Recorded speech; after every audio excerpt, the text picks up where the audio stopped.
Football মাঠে একটা বল যখন লিওনেল মেসির পায়ে থাকে তখন প্রতিপক্ষের পুরো রক্ষণভাগ যেন এক মুহূর্তের জন্য জমে যায়। কিন্তু মজার বিষয় হলো মাঠের বাইরে তার সিদ্ধান্তগুলো অনেক সময় মাঠের ভেতরের সিদ্ধান্তের চেয়েও বেশি চমকপ্রদ।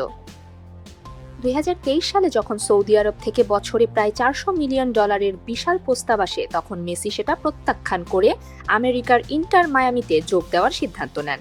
অনেকের কাছে এটা ছিল আশ্চর্যজনক একটা পদক্ষেপ, কিন্তু আজ কয়েক বছর পর সেই সিদ্ধান্তই তাকে আরো বড় আর্থিক সাম্রাজ্যের মালিক বানিয়ে দিয়েছে। তার ইন্টার মায়ামির চুক্তিতে MLS বেতনের পাশাপাশি অ্যাপেলের সঙ্গে রাজস্ব ভাগাভাগির সুযোগ এবং সবচেয়ে চমকপ্রদভাবে ক্লাবের মালিকানার একটা বড় অংশ অর্জনের অধিকারও যুক্ত আছে। অর্থাৎ মেসি খেলা ছাড়ার পরও তার আয় থেমে থাকবে না। বর্তমানে মেসির মোট সম্পদের পরিমাণ নিয়ে বিভিন্ন প্রতিষ্ঠান বিভিন্ন হিসাব দেখায়, কিন্তু 2026 সালের একটা বহুল প্রচারিত হিসাব অনুযায়ী তার সম্পদের পরিমাণ প্রায় $1.1 বিলিয়ন, যা তাকে অ্যাথলেটদের মধ্যে হাতে গোনা বিলিয়নারদের তালিকায় নিয়ে গেছে। এই বিশাল অঙ্কটা একদিনে তৈরি হয়নি।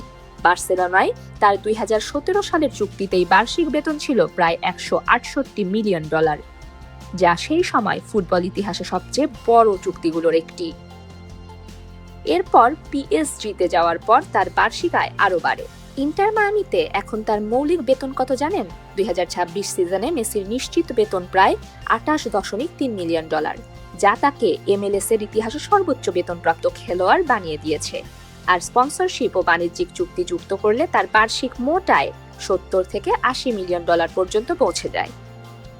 তবে সবচেয়ে বড় এবং দীর্ঘমেয়াদী আয়ের উৎস হলো অ্যাডিডাসের সাথে তার ফুটবল মাঠে একটা বল যখন লিওনেল মেসির পায়ে থাকে তখন জীবনব্যাপী চুক্তি। এই একটা চুক্তির মোট মূল্য আনুমানিক প্রায় $1 বিলিয়ন ছুঁতে পারে, যার মধ্যে রয়েছে নিজের নামে তৈরি পণ্যের রয়্যালটি আর খেলা ছাড়ার পরও চলতে থাকা আয়। কিন্তু সবথেকে অবাক করার বিষয় হলো এত টাকা আয় করার পর মেসি কিভাবে থাকেন। যুক্তরাষ্ট্রে তার মূল বাসভবন ফ্লোরিডার ফোর্ট লডারডেলে, যেটি প্রায় $10.8 মিলিয়ন কেনা একটি ওয়াটারফ্রন্ট প্রাসাদ। 10,000 বর্গফুটেরও বেশি জায়গা নিয়ে তৈরি এই বাড়িতে রয়েছে 10টি শোবার কক্ষ, ব্যক্তিগত জেট, সুইমিং পুল, জিম আর স্পা। এর বাইরে মায়ামির অভিজাত পর্শ ডিজাইন টাওয়ারেও তার বিলাসবহুল অ্যাপার্টমেন্ট আছে। স্পেনে বার্সেলোনার কাছে কাস্তেলদেফেলস এলাকায় রয়েছে তার বিশাল এস্টেট, যেখানে ব্যক্তিগত ফুটবল মাঠ আর সমুদ্রের দৃশ্য দেখা যায়। আর জন্মভূমি আর্জেন্টিনার রোজারিওতে রয়েছে তার পরিবারের সম্পত্তি। তার গ্যারেজও কম চমকপ্রদ নয়। তার সংগ্রহে আছে একটি 1957 সালের ফেরারি 335 স্পাইডার স্ক্লাগলিয়েটি, যার নিলাম মূল্য প্রায় €35 মিলিয়ন বেশি বলে জানা যায়। এছাড়া রয়েছে পাগানি জোন্ডা, বেন্টলি বেন্টাইগা, মাজেরাতি আর একাধিক অডি মডেল। হাতে পরার জন্য তার সংগ্রহে রয়েছে রোলেক্স আর পাতিক ফিলিপের মতো বিশ্বের সবচেয়ে দামি ঘড়ি ব্র্যান্ডের মডেল। মেসি শুধু খেলেই থামেননি, ব্যবসায়িক সাম্রাজ্যও গড়ে তুলেছেন। তিনি নিজস্ব হাইড্রেশন ড্রিঙ্ক ব্র্যান্ড বাজারে এনেছেন এবং 525 রোজারিও নামে একটি প্রোডাকশন কোম্পানির মালিক তিনি, যা খেলাধুলা ও বিনোদন ভিত্তিক কন্টেন্ট তৈরি করে। এর পাশাপাশি স্পেনে হোটেল আর রিয়েল এস্টেট ব্যবসাতেও তার বিনিয়োগ আছে। তবে এত সম্পদ থাকার পরেও মেসিকে রোনালদোর চেয়ে কম ধনী বলা হয়।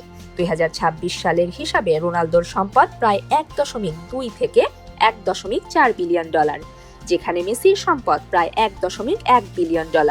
পার্থক্যটা মূলত আসে রোনালদোর করমুক্ত সৌদি চুক্তি থেকে, যেখানে মেসির আয়ের ধরন সম্পূর্ণ আলাদা, ভবিষ্যৎ মালিকানা আর দীর্ঘমেয়াদী রয়্যালটির ওপর নির্ভরশীল।